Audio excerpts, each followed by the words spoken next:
Did you know that e-archiving and e-invoicing will revolutionize the way we manage document online and transactions?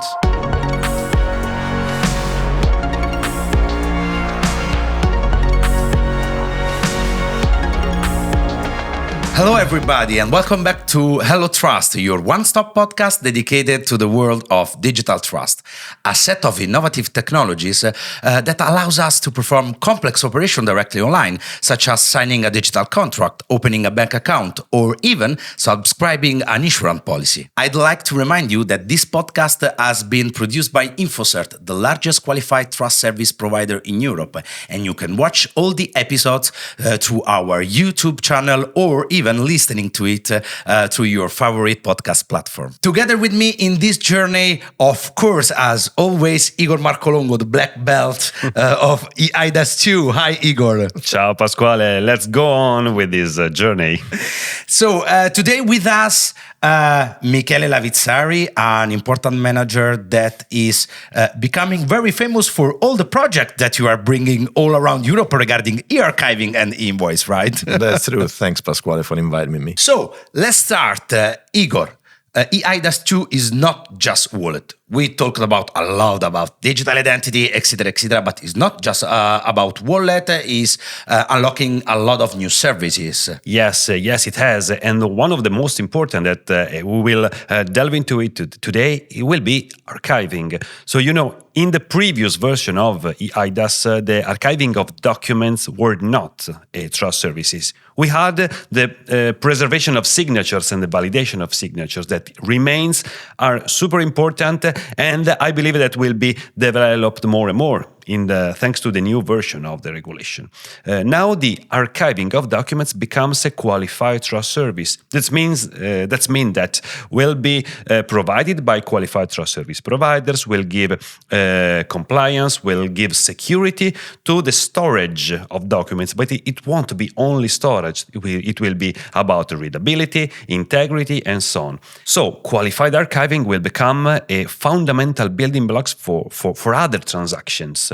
And this gives us the point of view of an eIDAS regulation that creates services that can enable other processes. E-invoicing is key for that. You cannot have a proper electronic invoices processes without a signature, without a timestamp, qualified or not, and without a secure place where to put your documents and knowing that they are validated and preserved over time, even readable over time. So electronic invoicing is not regulated by eIDAS 2, but at the same time, eIDAS 2 is fundamental to unlock, all the potential of e-invoicing. Perfect summary. E-invoices is not a trust services, but we are seeing it's really important to unlock a lot of value in Europe in the business-to-business and business-to-government transactions. Michele, what is missing in Europe about electronic invoicing? Until now, only very few countries just introduced the invoice system. Well, starting from the assumption that no national country will be requested to dismiss their current electronic invoicing architecture and regulation that put in place along the course of the last years, while we currently assist at two concurrent dynamics going on. The former being the fact that each single country is now introducing electronic invoice as mandatory in more and more use cases and market segments, starting normally from B2G and then moving over to B2B. And the latter phenomenon is the current discussion going on at the European Commission level for concerning the interoperability among the different European countries, and specifically the dialogue among the national tax agencies. We have in discussion 5 alternative models. I'm not referring to... 5? Yeah. Whoa, there are 5. a lot of them. There are quite a lot. So it's quite vivid discussion at the moment going on. But the fact is that we're not talking about technological standard discussion. This has been settled already. So whatever kind of gateway and the technological point of view from one standard to the other has already been implemented. So no matter if we talk about UBL, PEPL, CIE, Facture, all these kind of formats, now they are natural gateway already implemented. The problem is having to discuss about the role of the different tax agency in the active and passive electronic invoicing cycle. Is tax agency to be copied, or is to become a protagonist of the entire cycle? What kind of role will the tax agency be called to play? So just going a bit more in depth concerning this high-level discussion, I can cite a very fundamental initiative that was launched by ECOFIN, the European Council, together with the national finance ministries, more or less 5 years ago, the name of which is VIDA, which stands for VAT in the Digital Age. This initiative brought to a quite clear outcome that was established in 2024 as the ultimate deadline by when each of the national European countries should have introduced mandatory obligation for concerning electronic invoicing. But we are far from this goal for now, from my understanding. Unfortunately, due to COVID, the plan has been moved, because at the time when the regulation, the recommendation was issued, COVID broke in. So what happened is everything has been postponed by 2 years. So the new deadline will be 2026, where full implementation of electronic invoicing in all applicable fields has to happen by the end of 2030. Okay. So we are almost there, we are still not there. Okay, right. So coming back to the e-archiving, you were saying that now is becoming a regulated service by eIDAS, but it already exists in some countries, has been already introduced in some businesses. What is going to change practically? Some countries do have e-archiving today. Italy, for example, is an excellence for that. Is a big market. Is even quite becoming a commodity for that. In France, there are very interesting initiatives with a specific local standard. Some countries do have archiving, but mostly thought and designed for public documents, so cultural heritage, bibliothèque, and so on.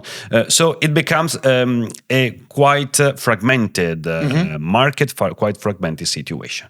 With the eIDAS, too, there will be an implementing act that will set up specific requirements that will be functional, organizational, and even technical, in order to harmonize the way of archiving document and preserve it over time. This will make it easier even to change provider if you want. So the idea is to avoid the vendor lock-in aspect, so to be trapped into a provider because that provider is preserving documents, your heritage, your memory of the past, and you have to stay there, because if not, the risk is to lose the validity of the documents, of the signatures, and so on. So there will be this level of harmonization that will give value to citizen businesses, and even will enhance the security of the preservation of the documents, especially in a world that is where the technology is evolving. So digital signature shall be protected and preserved into specific solutions, into specific services. Sure. Michele, in this scenario, what are your expectations regarding which countries will be more effective in this way in introducing e-archiving and e-invoicing? What's your opinion, what you are seeing just in the market now? It's a bit different. If you talk about the electronic invoicing, we need to all recognize that the reason why electronic invoicing was introduced and is being introduced by the different national governments is just because of they want to fight against VAT evasion, right? So this is the real reason why everybody's moving towards that kind of goal. So based on this, the countries that we consider as first movers are the ones that have been suffering from this, big issue, much than the others. So this year will be, or is to become, the period during which Romania, Poland, and Greece, will make electronic invoicing mandating for all market segments. Okay. Next year it will be the turn for France and Spain. Germany is still under discussion, but anyway, they will come in 2026. And they say that in the next following 2 years, the vast majority of the countries will be moving towards electronic invoices and mandatory for any kind of B2B deal. So you didn't mention Italy, but just because in Italy it's already in place from a long time now, the electronic invoicing. I know that only last year more than 1 billion invoices has been exchanged in the Italian system. So for 1,000 billions of euros of value. So now Italy is ahead of other countries, at least for electronic invoices projects. What about e-archiving? Well, e-archiving is a completely different story because, on one side, there's a very few set of governments at the moment really sensibilized after the importance of long-term archiving. On the other side, as Igor just said, the recent introduction of eIDAS 2 that established the set of rules based on which long-term archiving service platform can be qualified is a game changer. So we think that in the next following 2 years, we will assist at a sort of explosion of demands concerning long-term archiving. Long-term archiving cannot be regarded as a standalone service, must be bundled together with signature preservation, because there's no reason why we should keep documentation safe for as many years as the regulation imposes without being also sure that the digital signature via which the document were signed at the proper time will still be recognized as valid in the next following 10, 15, 20 years, regardless what the technical evolution will be. Okay, so thank you very much, Michele, for being with us. Thank you very much, Thanks Igor. At the end of this episode, I can easily say that more document archive for everyone, of course. Actually. And thank you very much for all of you for watching us. I remind you that you can watch all the episodes on our YouTube channel, or you can listen to them just through your favorite podcast platform. Thank you very much and have a good day.